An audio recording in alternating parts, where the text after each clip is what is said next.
Shalom, selamat pagi. Video ini menjelaskan tentang pembahasan dari buku cetak Bupena 5C, tema 7, subtema 3, pembelajaran 4 sampai dengan 6. Namun sebelumnya, bagi yang belum subscribe, silakan tekan tombol subscribe dan lonceng notifikasinya agar tidak ketinggalan video-video selanjutnya. Upaya melestarikan kebudayaan bangsa Indonesia, muatan IPS. Kita harus menghormati budaya dari daerah lain. Hal tersebut bertujuan untuk menjaga kedaulatan negara dan ketentraman dalam hidup bermasyarakat. Sikap yang dapat kita lakukan untuk menghormati dan menghargai budaya daerah lain adalah sebagai berikut. Yang pertama, tidak membangga-banggakan budaya sendiri. Yang kedua, tidak menjelek-jelekkan budaya daerah lain. Yang ketiga, mau menikmati pertunjukan budaya daerah lain. Dan yang keempat, mau mempelajari budaya daerah lain. Pembahasan soal Bupena halaman 151 dan 152 muatan IPS. Soal nomor 1, perhatikan gambar berikut. A. Apa nama dan dari manakah kebudayaan yang terdapat pada gambar tersebut? Jawabannya adalah karapan sapi berasal dari Madura, Jawa Timur. B. Apa tujuan dilaksanakan kebudayaan tersebut? Jawabannya adalah untuk melestarikan salah satu kebudayaan dari Madura, Jawa Timur. C. Bagaimana seharusnya sikap kita dalam rangka menghargai dan menghormati kebudayaan tersebut? Jawabannya adalah kita berkewajiban untuk mempertahankan kebudayaan bangsa kepada generasi penerus. D. Apa yang akan terjadi jika generasi penerus tidak ingin mempelajari kebudayaan tersebut? Jawabannya adalah kebudayaan kita dapat diambil dan diakui oleh negara lain. Soal nomor 2. Mengapa kebudayaan yang dimiliki orang lain atau daerah lain harus saling dihargai dan dihormati? Jawabannya adalah karena Indonesia memiliki kebudayaan yang beragam. Maka kita seharusnya semakin mempererat persatuan Indonesia seperti semboyan Bhinneka Tunggal Ika. Soal nomor 3. Apakah daerahmu memiliki budaya yang unik dan menarik? Tuliskan dengan singkat budayamu di daerahmu dan cara yang tepat untuk melestarikan. Jawabannya adalah tari Bambangan Cakil yang mengisahkan perjuangan Sri Kandi melawan Buto Cakil atau raksasa, sebuah pelambang penumpasan angkara murka. Unsur-unsur dalam surat resmi muatan bahasa Indonesia. Bagian yang terdapat dalam surat resmi adalah sebagai berikut. Yang pertama, kop surat berisi identitas instansi pengirim surat beserta alamat lengkapnya. Yang kedua, tanggal surat menunjukkan keterangan waktu dan tempat dibuatnya surat. Yang ketiga, nomor, lampiran, dan perihal surat. Berisi nomor dikeluarkan surat oleh instansi pengirim surat dan keterangan singkat mengenai maksud surat tersebut. 4. Alamat tujuan, berisi identitas penerima surat. 5. Salam pembuka, sapaan pengirim surat sekaligus pembuka surat. 6. Isi surat, pesan yang ingin disampaikan pengirim surat. 7. Salam penutup, salam untuk mengakhiri surat. 8. Nama pengirim, yaitu identitas pengirim surat. Perhatikan contoh surat undangan resmi berikut dan unsur-unsur penyusunannya. Kita akan bahas satu persatu bagian-bagian dari surat yang ada pada contoh berikut. Yang pertama adalah kop surat. Kop surat itu contohnya di surat undangan resmi ini adalah Sekolah Dasar Erlangga, Jalan Haji Baping Raya nomor 100 Jakarta Timur. Yang kedua, tanggal surat Jakarta 10 Oktober 2017. Yang ketiga, nomor lampiran dan perihal surat adalah di situ ada nomor _15_U_2017. Lampiran tidak ada, perihal undangan pameran seni siswa. Kemudian alamat tujuan, yang terhormat seluruh siswa SD Erlangga di Jakarta. Salam pembuka dengan hormat. Isi surat itu dari "dengan ini kami informasikan" sampai aula utama SD Erlangga. Kemudian salam penutup, hormat kami.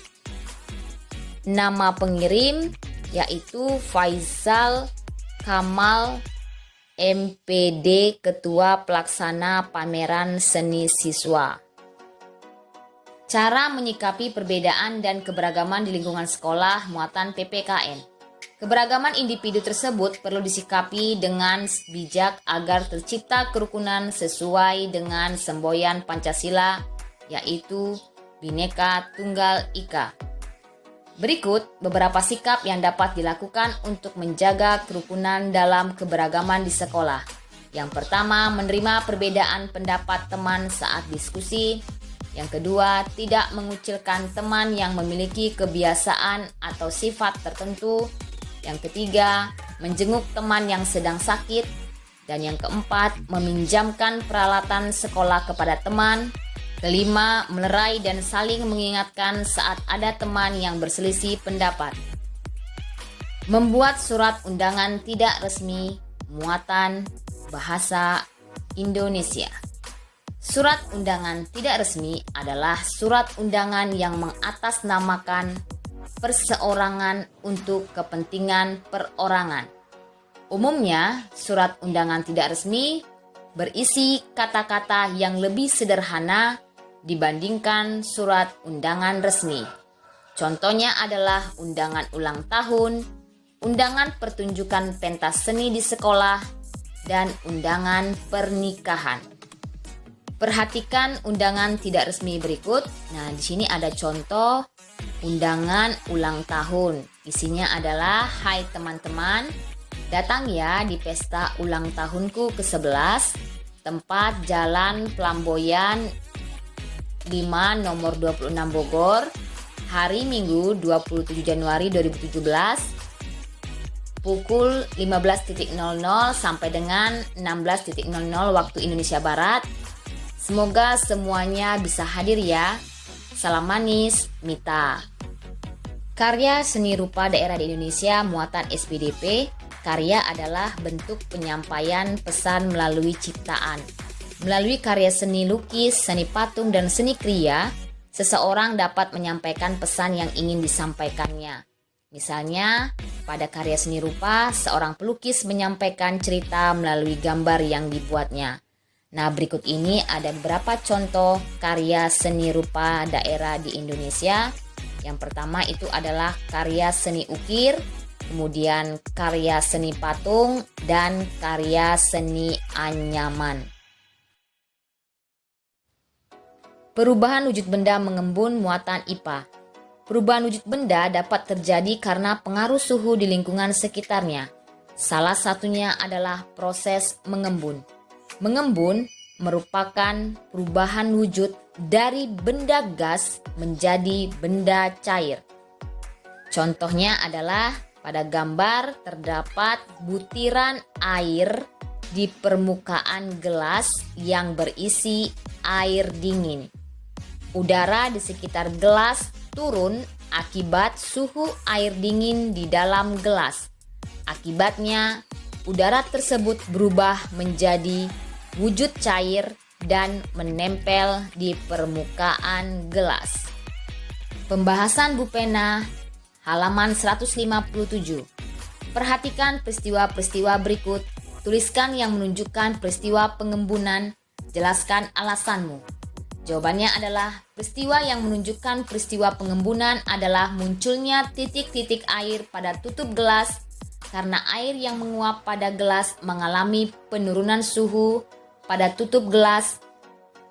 Peristiwa yang menunjukkan peristiwa pengembunan yang kedua adalah pernyataan D. Rumput yang basah saat pagi hari karena udara pada malam hari memiliki banyak uap air sehingga pada pagi hari uap tersebut berubah menjadi air akibat penurunan suhu.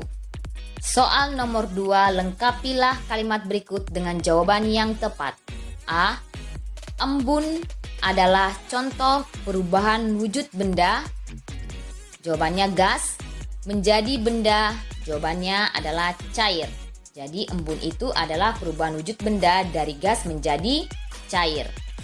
B. Minyak atsiri diperoleh dengan melalui proses penyulingan dengan mendinginkan uapnya.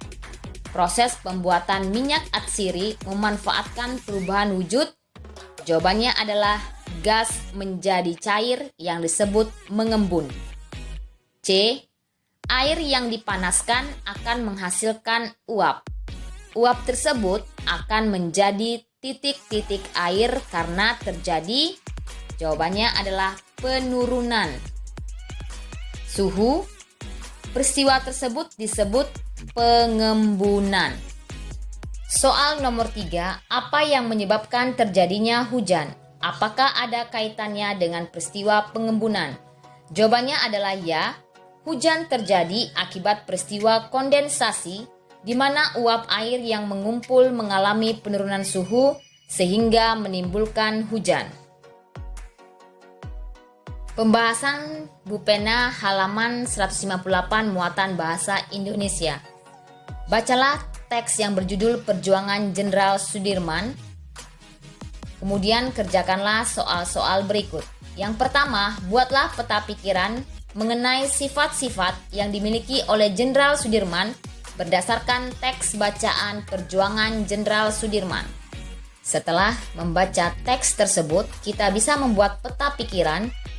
Yang pertama adalah Jenderal Sudirman itu tempat tanggal lahirnya Jawa Tengah 24 Januari 1916. Sifat-sifat Jenderal Sudirman adalah seseorang yang disiplin serta berjiwa sosial yang tinggi. Kemudian karena rasa nasionalismenya yang tinggi, ia pun tidak bisa berdiam diri melihat penderitaan rakyat Indonesia. Kemudian sifat yang ketiga, Jenderal Sudirman pernah mendirikan koperasi untuk menolong masyarakat dari bahaya kelaparan. Jadi bisa kita simpulkan sifat-sifat Jenderal Sudirman adalah memiliki disiplin, jiwa sosial yang tinggi, dan suka menolong. Soal nomor 2, buatlah satu paragraf singkat berdasarkan peta pikiran yang telah dibuat mengenai sifat yang dapat diteladani dari Jenderal Sudirman. Jenderal Sudirman lahir di Jawa Tengah 24 Januari 1916. Sudirman terkenal sebagai seseorang yang disiplin serta berjiwa sosial tinggi. Karena rasa nasionalismenya yang tinggi, ia pun tidak bisa berdiam diri melihat penderitaan rakyat Indonesia. Jenderal Sudirman pernah mendirikan koperasi untuk menolong masyarakat dari bahaya kelaparan. Soal nomor 3, bagaimana cara yang dapat dilakukan agar dapat meneladani sifat-sifat Jenderal Sudirman? Jawabannya adalah peduli terhadap sesama dan saling tolong-menolong.